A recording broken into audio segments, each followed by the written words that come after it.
The room was silent, except for the steady pulse of a heart monitor.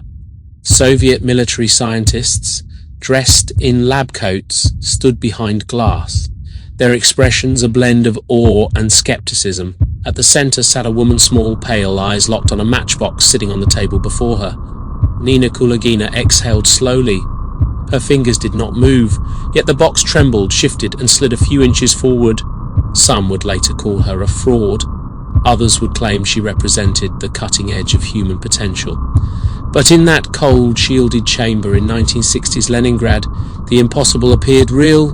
Whether trick or truth, the demonstration sparked decades of debate, fueling a global obsession with telekinesis, the power to move the physical world using only the mind. Telekinesis, also known as psychokinesis, is the alleged psychic ability to move or influence physical objects using the mind alone. The term gained popularity in the late 19th century during the rise of spiritualist movements, though accounts of supernatural object movement go back to ancient times.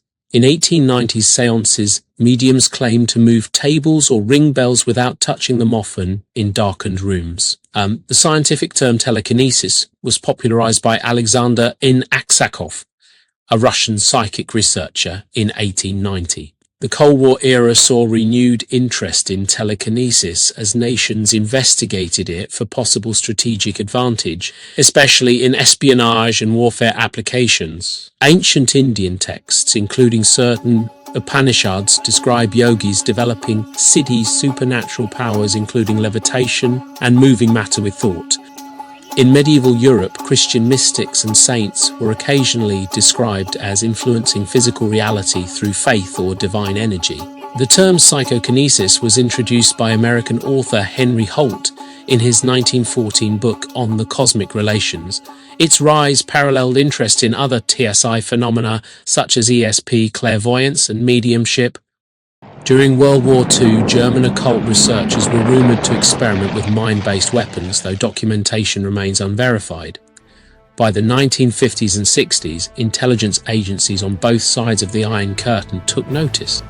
The CIA's MK-Ultra and the Soviet Union's parapsychological institutes began investing in controlled studies of telekinesis and remote viewing, fearing each other's breakthroughs. One of the most famous cases is that of Nina Kulagina, a Russian woman who claimed to move small objects using mental concentration. She was studied in laboratory settings during the 1960s and 70s by Soviet scientists. Footage shows her apparently moving matchsticks, compass needles, and spinning items under controlled conditions. Her abilities were presented in military briefings and shown to foreign dignitaries. Western skeptics later questioned the conditions under which her feats were observed. Nevertheless, she remains a central figure in discussions about psychokinetic phenomena. Kulagina's abilities were tested under laboratory supervision, sometimes in shielded rooms to prevent airflow.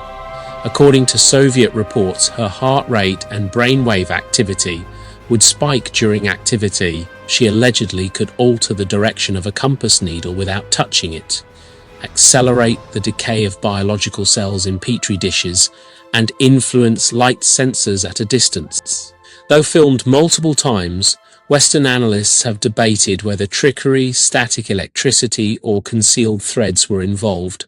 The Soviet Union's state secrecy prevented external review, and her health declined in the 1980s, ending public demonstrations.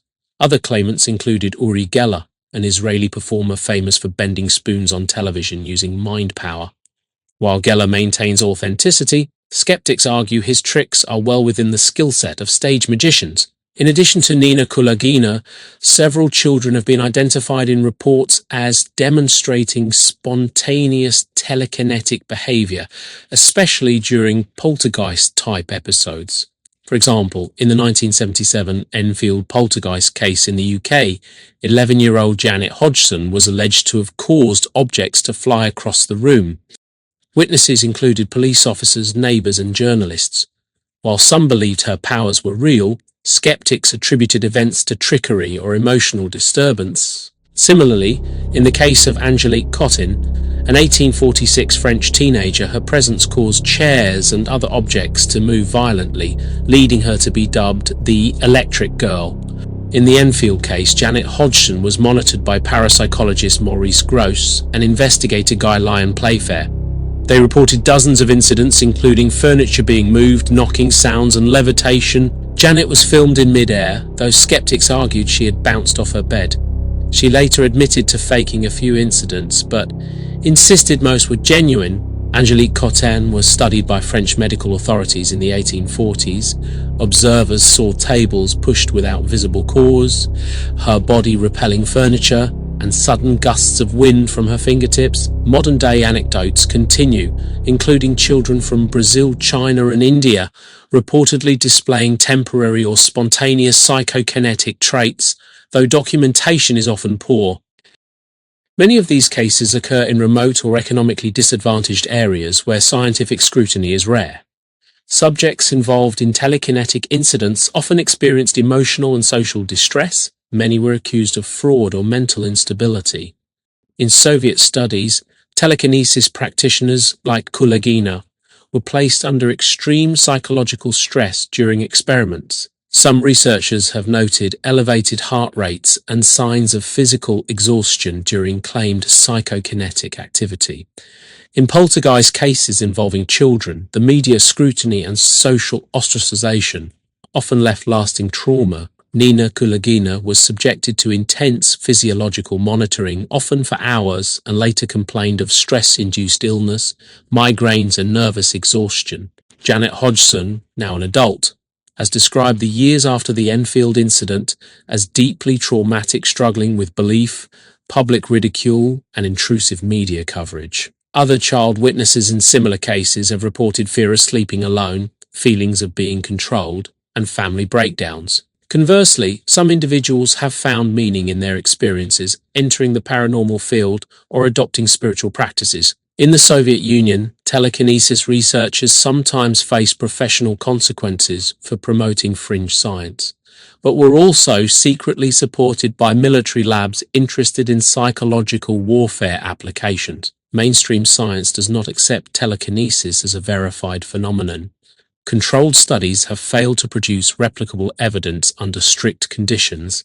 James Randi famously offered a $1 million prize to anyone who could demonstrate psychic abilities, including telekinesis under scientific protocols. No one claimed it. While parapsychology labs exist, such as the Princeton Engineering Anomalies Research PEAR lab, results remain controversial and inconclusive. Most explanations focus on deception, psychological suggestion, or misinterpretation of natural causes. Decades of controlled trials in institutions like Duke University and the PEAR lab at Princeton attempted to measure mind-over-matter effects statistically. At PEAR, participants attempted to influence random event generators regs, with results that slightly deviated from chance but failed to reach consensus across replications. The scientific community largely views these deviations as statistical noise or methodological errors. Physicists argue that telekinesis would require a mechanism outside known physical laws, violating conservation of momentum and energy without an identifiable force carrier. Without an observable mechanism, telekinesis remains scientifically untenable. Some neuroscientists speculate that belief in such powers may be linked to altered states of consciousness, dissociative episodes, or unrecognized neurological conditions. From an academic standpoint, telekinesis is often analyzed through the lens of cultural belief, psychosocial stress, and suggestibility. Historians trace telekinetic claims to folkloric tales of witches and saints. Anthropologists observe similar motifs in shamanic rituals where practitioners are believed to control weather or fire. In biblical theory, figures such as Moses or Jesus are described performing feats, parting the Red Sea, calming storms, that could be interpreted symbolically as divine telekinesis. However, these are typically seen as metaphorical or theological acts rather than empirical claims. Cultural historians have noted how belief in telekinesis rises during times of social uncertainty During the Cold War, both citizens and governments fixated on mind powers as symbols of untapped human potential or ideological superiority. The phenomenon also parallels media exposure. Stories of spoon-bending or haunted children often follow popular films such as Carrie, 1976, or Firestarter, 1984, reinforcing archetypes in public consciousness. In religious studies, telekinesis is explored as a subset of miraculous intervention. Jesus walking on water, multiplying food, or banishing demons from a distance are framed in some New Age circles as examples of divine psychokinesis. In Judaism, tales from the Kabbalah include rabbis who could influence objects or summon protective forces. Psychologists studying children in poltergeist scenarios suggest unconscious emotional projection, perhaps frustration or trauma manifesting through environmental disturbance. Telekinesis occupies a curious position between folklore, experimental parapsychology, and psychological case studies. Despite high-profile examples and persistent public interest, there remains no conclusive evidence to support its existence. Nevertheless, its recurring presence in culture across countries, ages, and even religious texts suggests a deep human fascination with the possibility of mind over matter. While telekinesis remains outside scientific validation, it continues to captivate across cultures, disciplines, and belief systems. Real-life witnesses, whether frauds, misunderstood individuals, or legitimate anomalies, form the human core of the debate. Its enduring popularity suggests that humanity deeply craves a bridge between thought and matter, will and world. Whether that bridge exists remains unproven, but its psychological and cultural influence is undeniable. From a skeptical view, telekinesis has never been conclusively proven and may be entirely the result of fraud, misdirection, and confirmation bias. Magicians and illusionists routinely replicate the effects of psychokinesis through sleight of hand and hidden devices. Many historic cases, including those involving children, occur in emotionally unstable households or during periods of high stress, raising questions about subconscious manipulation or trickery. Moreover, many studies have lacked methodological rigor and control. Many classic telekinetic demonstrations, spoon bending, object rolling, compass manipulation, have been replicated by magicians with no psychic training. Organizations like the Committee for Skeptical Inquiry have published entire manuals demonstrating how fraud could explain nearly all major cases. Additionally, eyewitness testimony is notoriously unreliable, especially under stress or expectation. Children in particular are vulnerable to suggestion and may internalize fictional narratives as memory.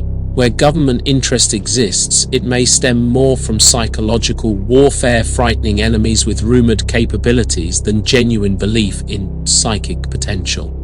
If telekinesis were ever verified, it would revolutionize our understanding of consciousness, physics, and the limits of human potential. Until then, it remains a subject suspended between scientific impossibility and cultural resonance. A mystery that refuses to fully disappear, much like the objects it allegedly moves. It is possible that telekinesis, if real, operates through subtle quantum mechanisms or brainwave field interactions, yet undiscovered. Alternately, its very impossibility may make it a perfect metaphor for control, willpower, or transcendence. As long as humanity wonders whether thought can shape the world directly, telekinesis will occupy a shadowy niche between faith, fraud, and future science. Its roots may lie not in the laboratory, but in our stories, rituals, and deepest hopes that the invisible might one day touch the real.